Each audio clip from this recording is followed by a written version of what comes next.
सर्वप्रथम महाकारुणिक सम्यक संबुद्ध को त्रिवार वंदन करते हुए तदोपरांत परम पूज्य बोधसत्व बाबा साहब डॉक्टर भीमराव अम्बेडकर जी के प्रति कृतज्ञता का भाव प्रकट करते हुए तदोपरांत श्रद्धावान उपासक श्रद्धावान उपासका बच्चों आप सभी के प्रति मंगल मैत्री की भावना प्रकट करते हुए, क्या नाम है इस बुद्ध विहार का? बुद्ध विहार का नाम क्या? सिद्धार्थ बुद्ध विहार। आज अश्विन पूर्णिमा के जो वर्षावास समापन का दिन पूर्णिमा होती है, उस दिन के पूर्णिमा के अवसर पर सिद्धार्थ बुद्ध विहार में पुण्य कर्म करने हेतु, शील ग्रहण करने हेतु, पूजा वंदना लेने हेतु, धम्म श्रवण करने हेतु आमंत्रित किया। उत्तम कर्म है धर्म के लिए अपने आप को लगाना, पुण्यवान लोगों का काम होता है।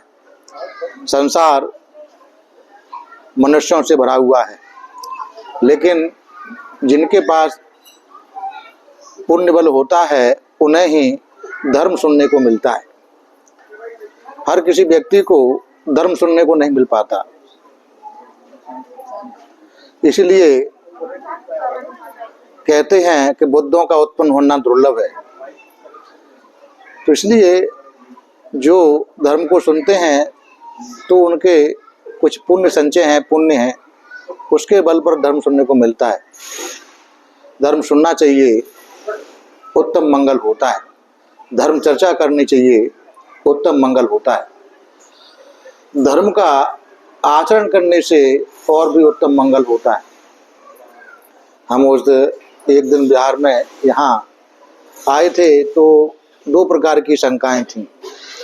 तो उस समय का अभाव था, शंका का समाधान नहीं हुआ था, तो उन शंकाओं का समाधान करने का प्रयास करेंगे। सबसे पहला पूछा था कि विजयदशमी को क्यों मनाते हैं धम्मचक्र प्रवर्तन दिन। वास्तविकता ये है कि धम्मचक्र जो प्रवर्तन है वो सम्यक संबुद्ध किया करते हैं और किसी के बस का नहीं है।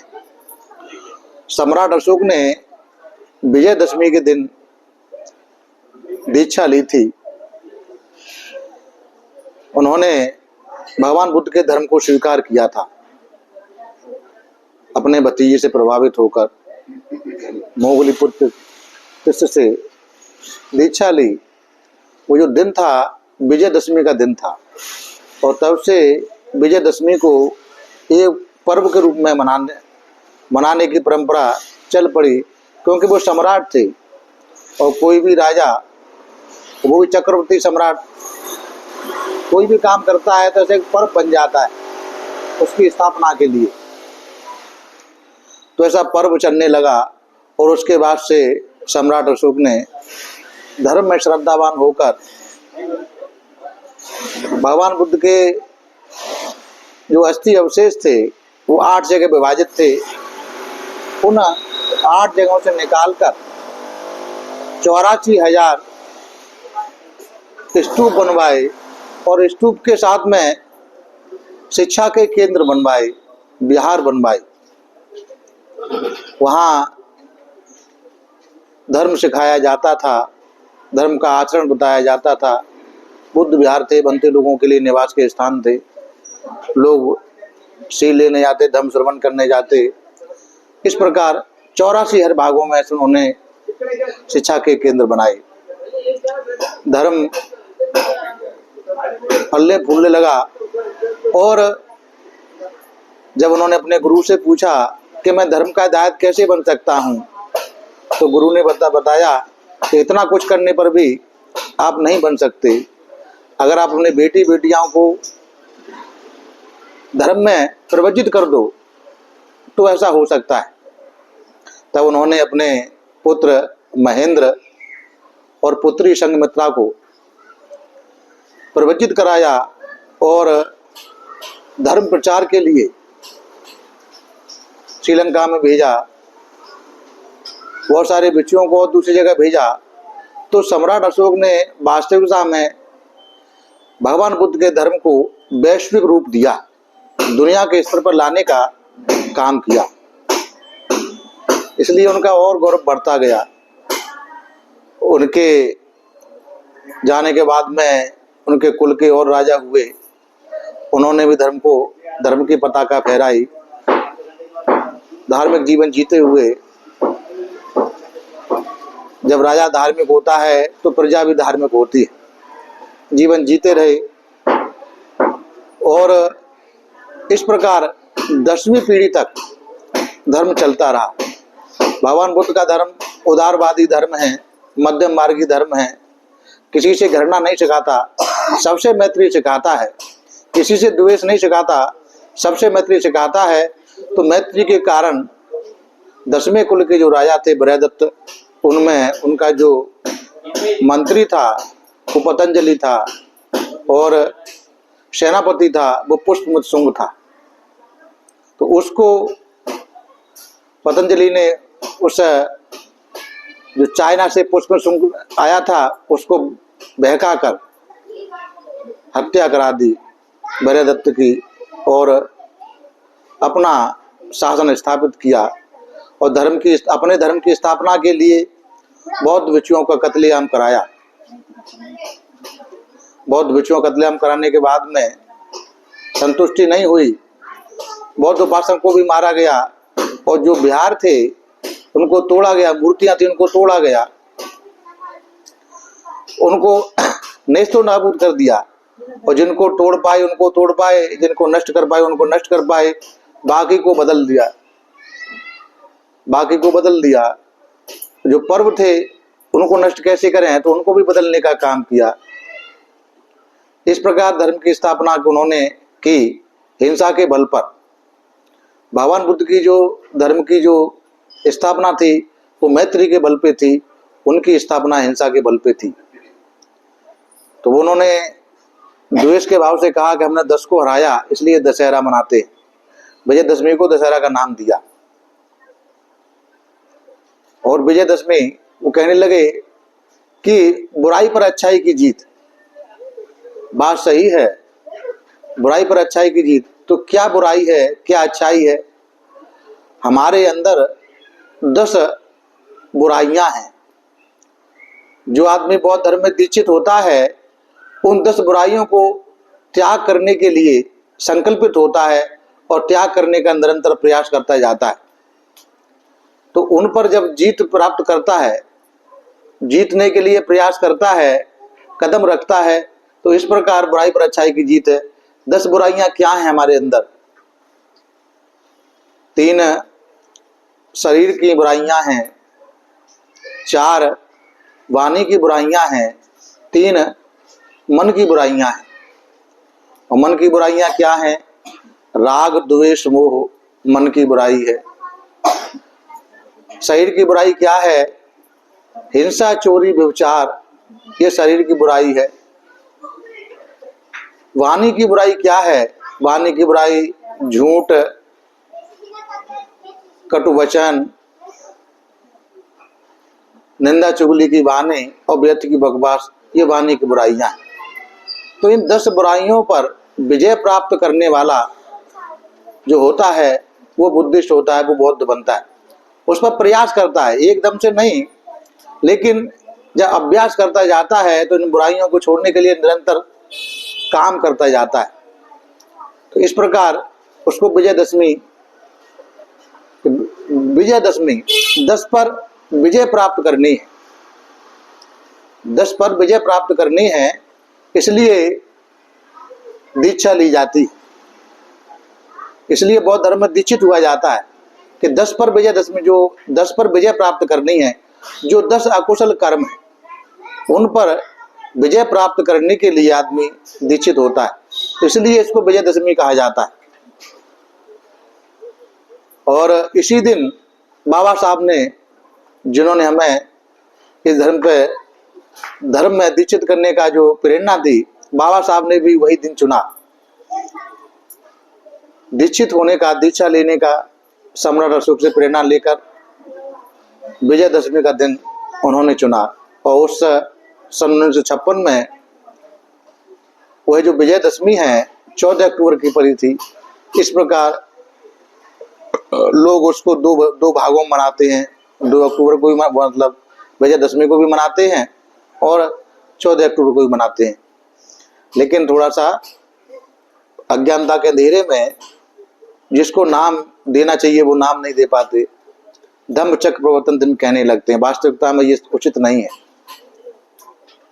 जिनको संबुद्धि प्राप्त होती है वही धम्मचक्र प्रवर्तन कर सकते, और जिनको जो बोध सत्व, बाबा साहब बोध सत्व हैं, बुद्ध बनने के रास्ते पे हैं।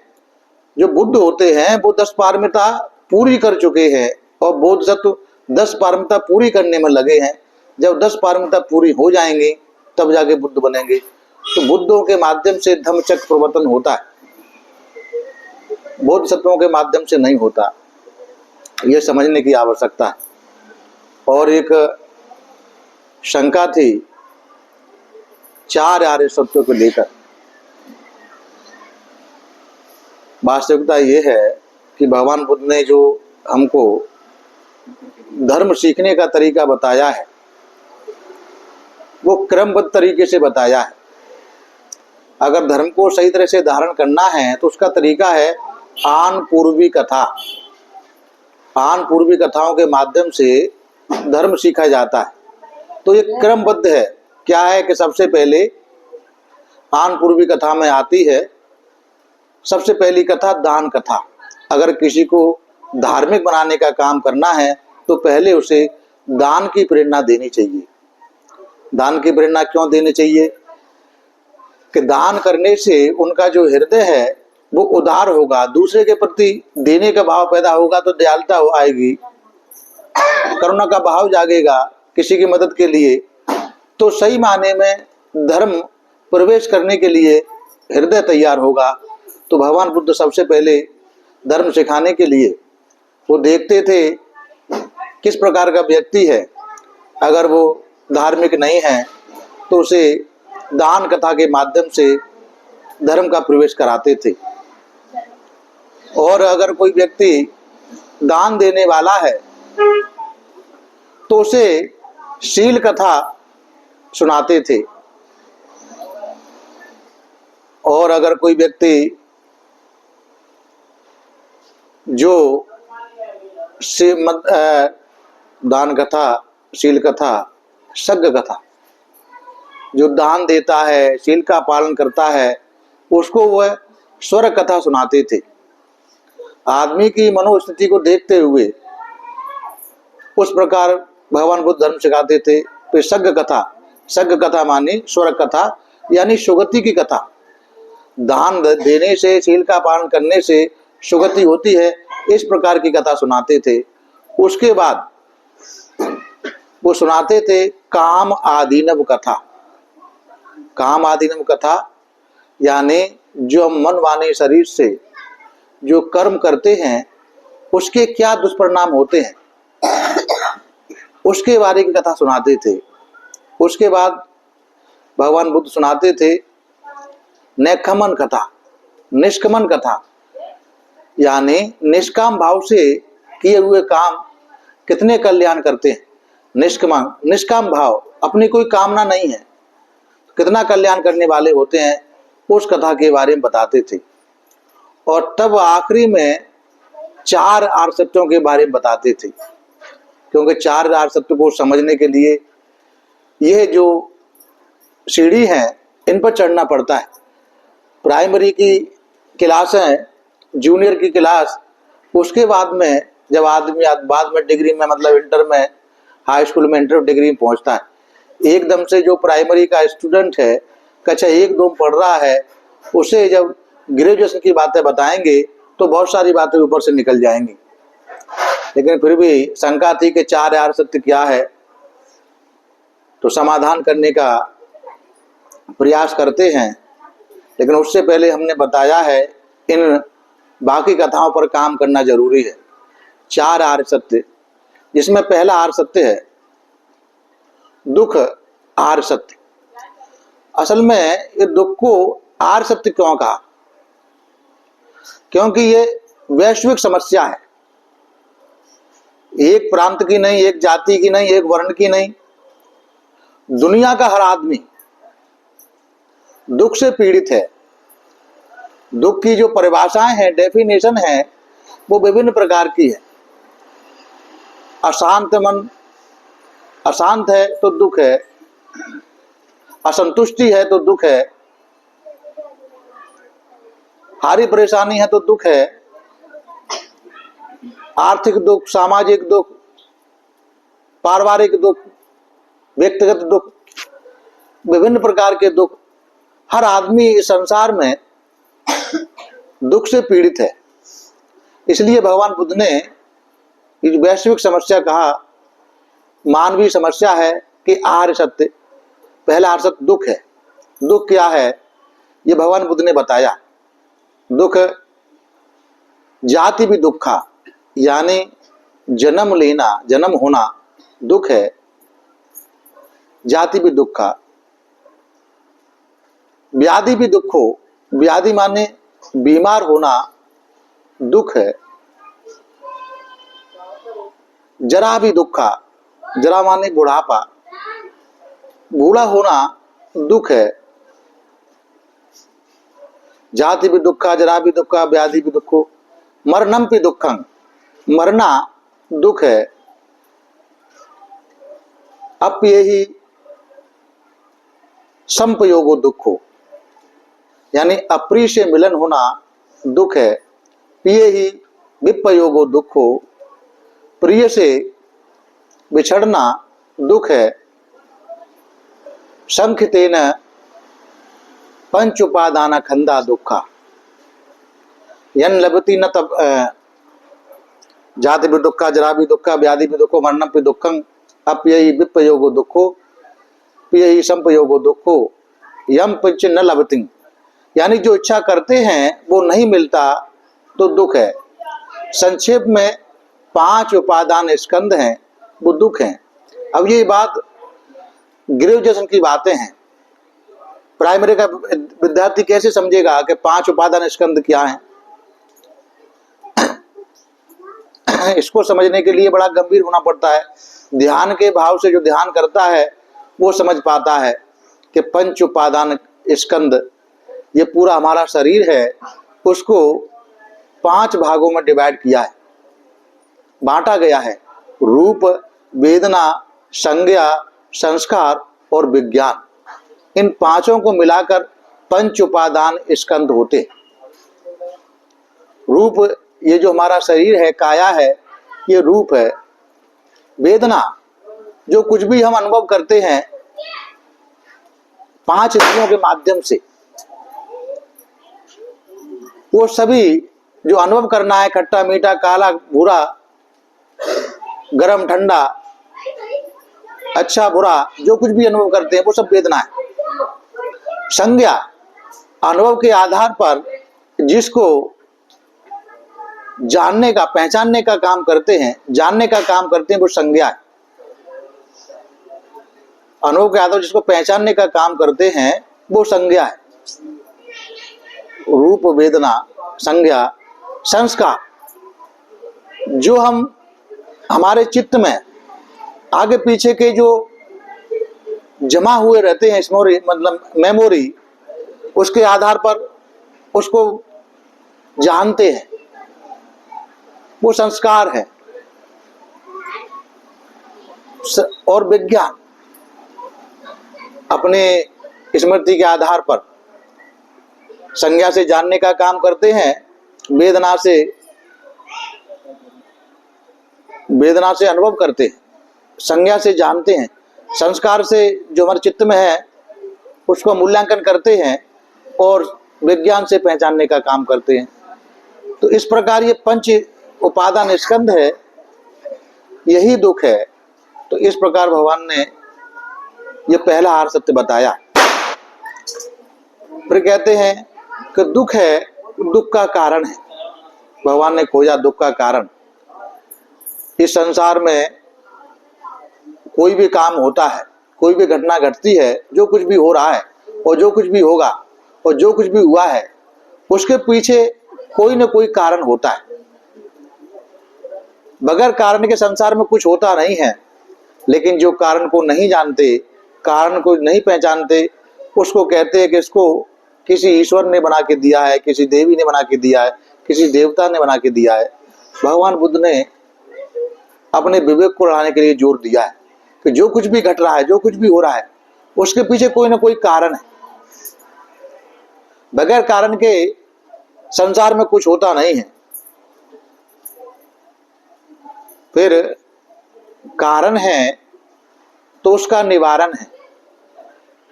अगर कोई कारण है तो भगवान बुद्ध तीसरे में कहते हैं उसका निवारण अवश्य है।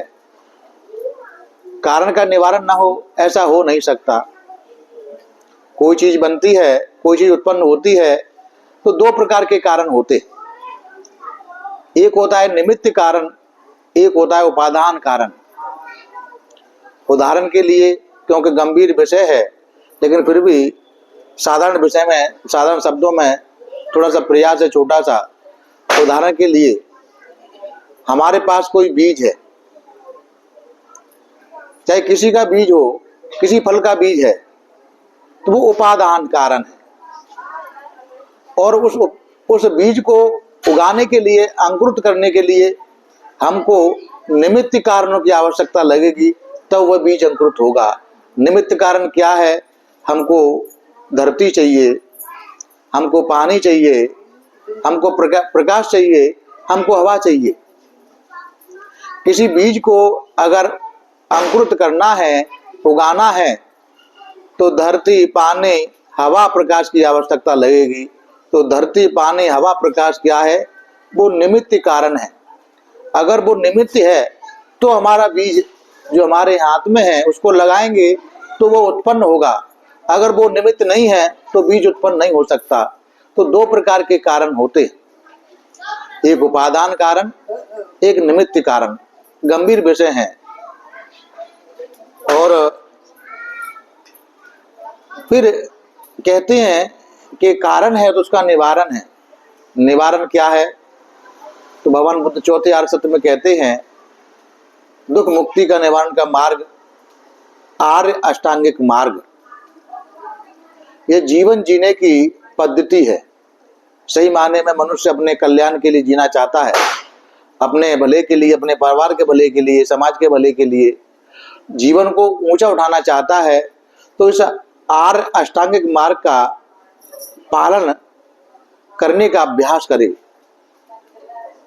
पालन करना आसान नहीं है। अभ्यास करेगा धीमे धीमे तो आज नहीं तो कल, कल नहीं तो परसों उसमें वह पारंगत हो सकता है, पालन कर सकता है। आर्य अष्टांगिक मार्ग में आती है सबसे पहले सम्यक दृष्टि। सम्यक दृष्टि किसी चीज को ठीक प्रकार से जानने की, आंखों वाली दृष्टि नहीं। जो हमारा नजरिया है, दृष्टिकोण है, वह दृष्टि ठीक प्रकार की होनी चाहिए। अब इसको हम समझाना चाहें साधारण उसमें शब्दों में, केवल समझाने का प्रयास है, लेकिन उसकी ये व्याख्या नहीं है जो हम आपको समझाएंगे। लेकिन थोड़ी मोटी सी भाषा में समझने के लिए बताते हैं कि जैसे कहते हैं कि सूर्य उदय होता है, सूर्य अस्त होता है। जन साधारण की भाषा में ऐसा कहा जाता है कि सूर्य उदय होता है और सूर्य अस्त होता है।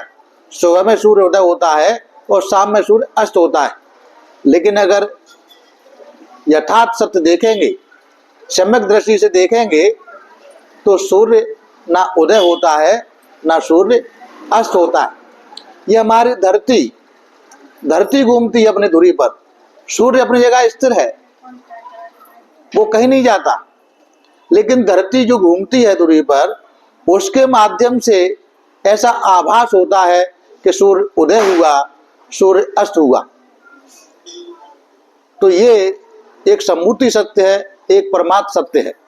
तो जो परमार्थ सत्य और सम्मूर्ति सत्य परखने की जो काबिलियत होती है उसको सम्यक दृष्टि कहा जाता है। दोनों सत्यों के बारे में जानता है। जो दोनों सत्यों के बारे में जानता, समझता है ठीक प्रकार से, उसे सम्यक दृष्टि कहते। अब होता है दूसरा सम्यक संकल्प। सम्यक संकल्प क्या है? हमारे मन वाणी शरीर से जो हम क्रियाएं करते हैं किसी प्रकार की, मन से, वाणी से, शरीर से, तो सारी क्रियाओं से पहले मन में तमाम प्रकार के संकल्प विकल्प आते हैं। उसके बाद में कोई क्रिया होती है, चाहे मन से हो, चाहे वाणी से, शरीर से हो, तो जो संकल्प हमारे मन में निकले वो ठीक प्रकार के हों। ठीक प्रकार के कैसे? राग द्वेष मोह से रहित होकर। राग द्वेष मोह हमारे संकल्पों में ना हो तो सम्यक संकल्प है। फिर है सम्मा वाचा। सम्मा वाचा यानी ठीक प्रकार की वाणी। अभी हमने बताया वाणी कैसे ठीक प्रकार की होगी कि जब 4 प्रकार की वाणी का त्याग करेंगे, जो हम पहले बता चुके। फिर आता है सम्यक कर्मांत। सम्यक कर्मांत यानी ठीक प्रकार के मन वाणी शरीर के कर्म, ठीक प्रकार के राइट एक्शन। फिर आता है सम्यक आजीविका। सम्यक आजीविका, हम घर परिवार चलाने के लिए कोई न कोई काम धंधा करते, और काम धंधा करना ही चाहिए, यह नैतिक कर्तव्य है प्रत्येक गृहस्थ का। जो काम धंधा नहीं करता परिवार को चलाने के लिए, वह निकम्मा गृहस्थ है, सदगृहस्थ नहीं है। तो इसलिए जब परिवार बनाया है तो कोई ना कोई काम धंधा करना ही चाहिए। लेकिन काम धंधा जहाँ बताते हैं सम्यक आजीविका होनी चाहिए, कमाने वाली हमारी आजीविका सम्यक हो। जो बुद्धिस्ट है, जो अपने को बौद्ध अनुयायी कहता है, तो उसकी आजीविका सम्यक हो। सम्यक आजीविका वही है कि जिस आजीविका से किसी दूसरे का अहित ना हो, दूसरे का बुरा ना हो, तो वो आजीविका सम्यक है। फिर सम्मा सती। सम्मा सती माने हमारी जो स्मृति है वो एकदम ठीक प्रकार की हो, सजगता, होश। आज के समय में जो स्मृति है उसको याददाश्त को कहते हैं, लेकिन बौद्ध परंपरा में होश को कहते थे, सजगता को कहते थे स्मृति। हम एकदम अपने मन वाणी शरीर का कर्म करते हुए हमेशा सजग रहें, अलर्ट रहें, एकदम सजग। जब हम सजग रहेंगे तो गलतियां हमसे नहीं हो पाएंगी। सजग नहीं रहेंगे, होश को बैठेंगे तो गलतियां हो जाएंगी। आखिर गलतियां होती कब हैं? तभी गलतियां होती हैं कि जब हमारी सजगता खो जाती है, छूट जाती है। हम सजग नहीं रह पाते और हम गलतियां कर जाते। इसलिए गलतियों से बचने के लिए ठीक प्रकार से सजग होना जरूरी है, ऐसा भगवान बुद्ध ने बताया। और आखिरी में है सम्यक समाधि, यानी ठीक प्रकार की समाधि। समाधि 2 प्रकार की होती है। एक समाधि वो भी होती है कि कोई शिकारी निशाना साधने के लिए बड़ा एकाग्र होता है, एक आंख से पूरा निशाना साधता है, एकदम समाधिस्थ हो जाता है। और कोई जो बगुला वगैरह है पानी में, एक पैर पर खड़ा होकर मछली के ताक में पकड़ने के लिए ताक मगड़ा, एक पैर पर, बिल्कुल हिलता डुलता नहीं है, एकदम समाधिस्थ है। ऐसे ही कोई बिल्ली चूहे को मारने के लिए एकदम सजग रहती है, बिल्कुल हिलती डुलती नहीं है। तो ये सारी समाधियां हैं, सम्यक नहीं है, असम्यक हैं। लेकिन जो सम्यक समाधि है उसको करने का अभ्यास करना चाहिए। निर्मल चित्त की एकाग्रता। और समाधि में निर्मल चित्त नहीं होता, राग रंजित हो सकता है, द्वेष रंजित हो सकता है, मोह रंजित हो सकता है। लेकिन सम्यक समाधि में निर्मल चित्त होता है, उसकी एकाग्रता को सम्यक समाधि कहते हैं। इस प्रकार ये जो 8 अंग हैं, 8 अष्टांगिक मार्ग, ये जीवन जीने की कला है। तो 4 आर्य सत्यों में ये 4 आते हैं। 4 में मतलब ये 4 हैं। पहला दुख आर्य सत्य, दूसरा दुख है तो दुख का कोई कारण है दुख, और तीसरा दुख निरोध आर्य सत्य, चौथा दुख निरोध का मार्ग। तो ये 4 आर्य सत्यों की व्याख्या हमने साधारण शब्दों में संक्षेप में करने का प्रयास किया, क्योंकि सवाल था, पिछली बार आए थे इसलिए जरूरी था। हम यहाँ आए हैं। आज पूर्णिमा है, बड़ा ही पावन दिन है और चंद्रमा भी दूध की तरह सफेद है। पवित्र दिन है,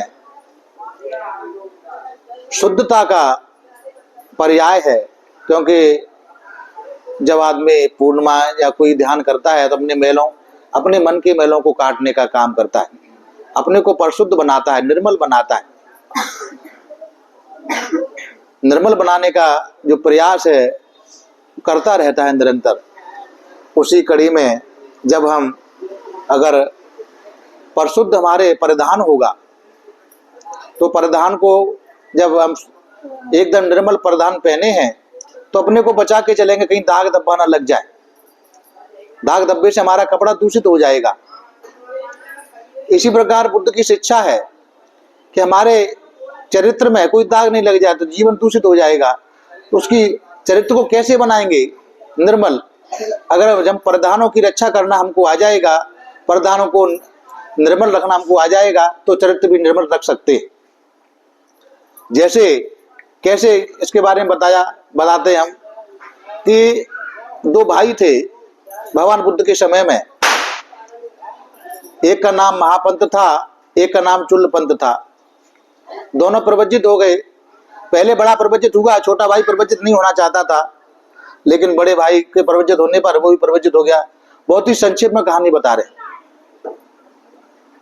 तो प्रवज्जित हो गया, लेकिन बड़े भाई ने धर्म का अभ्यास किया, मुक्त अवस्था प्राप्त कर लिया। छोटे भाई को भी चाहता था ये भी प्राप्त कर ले, लेकिन छोटा भाई मंद बुद्धि का था। वो जो कुछ भी प्रयास करता उसे याद नहीं होता। बड़ा प्रयास किया, उसे याद नहीं हुआ, तो उस बड़े भाई ने फटकार लगा दी कि जा यहां से, तू भाग जा, तू ग्रस्त जीवन जी, ये तेरे बस का नहीं है। वो निराश हुआ, घर जाने को तैयार हुआ। भगवान ने अपने चित्त से देखा, अरे ये क्या है, ये वापस जाएगा तो अहित करेगा। तो भगवान आते हैं और पूछते हैं, चुल्लपंत क्या है? कि मेरा भाई निमंत्रण देने को आए, लोगों ने तो मेरा नाम ही नहीं लिया। जीवक ने निमंत्रण दिया था और मैं अब घर वापस जा रहा हूँ, ग्रस्त बन के जीऊंगा। कि अच्छा, क्या कारण है? कि मैं बड़ा प्रयास करता हूँ, मुझे एक भी गाथा याद नहीं होती, एक भी गाथा याद नहीं होती, इसलिए मेरा भाई मुझसे नाराज है। कि ठीक है, तुम कुछ मत करो, ये कपड़ा देते हैं और इसको रगड़ते रहो, रजो हरण रजो हरण रजो हरण रजो हरण। इस प्रकार वो है, केवल कपड़ा को रंगते रंग, मतलब रगड़ते रगड़ते रगड़ते रगड़ते उसका चित्त एकाग्र हो जाता है। कपड़ा जब देखा कि रगड़ने से कपड़ा स्वच्छ हो गया, तो मेरा मन कैसे स्वच्छ नहीं होगा? कपड़ा स्वच्छ हो गया, मन कैसे स्वच्छ नहीं होगा? और उसको उस कपड़े का आलम्बन लेकर ध्यान करता है, मुक्त अवस्था को प्राप्त कर लेता है, अरहत हो जाता है। तो कोई आलम्बन हमको मिलना चाहिए। तो वही एक बुद्धिस्ट बनाने की दिशा में जो करुणा बुद्ध विहार के लोग हैं, बुद्ध सोसाइटी ऑफ इंडिया और प्रबुद्ध महिला मंडल, लोगों को सही जीवन जीने की दिशा में, कि जब वो उनके पास निर्मल कपड़े होंगे, जिनके पास नहीं है स्वच्छ कपड़े होंगे, उसको अगर मैले रखने से रक्षा करेंगे। इसी प्रकार अपने चरित्र को, अपने वाणी को, अपने मन को, अपने शरीर को शुद्ध रख सकते हैं। अगर कपड़ा शुद्ध रख पाएंगे तो उसी दिशा में ये लोग जगह जगह जाकर, जिनको आवश्यकता है वो बुद्ध विहारों में आते हैं, लेकिन सफ़ेद कपड़े नहीं हैं, तो वो उनको सफ़ेद कपड़े दे रहे हैं इस उद्देश्य से कि वो अपने पहले वस्त्र की रक्षा करें, फिर अपने मन वाणी शरीर को निर्मल करने की रक्षा करें। तो आज आप लोगों ने श्रद्धा पूर्वक शील ग्रहण किए, पूजा वंदना ली, धम्म सुनने का काम किया, इस प्रकार बहुत सारे पुण्य संचय किए। ये सभी पुण्य आप लोगों के जीवन में सहायक हों। इस पुण्य के बल से आप सभी लोगों की सुगति प्रगति हो, सारी प्रकार की आपत्ति विपत्ति दूर हो, सारे प्रकार की विघ्न बाधा दूर हो, धन संपत्ति की वृद्धि हो, ऐसी कामना करता हूँ। और अपनी वाणी को विराम देता हूँ। सबका भला हो, सबका मंगल हो, सबका कल्याण हो। भवतु शब मंगलम, भवतु शब मंगलम, भवतु शब मंगलम।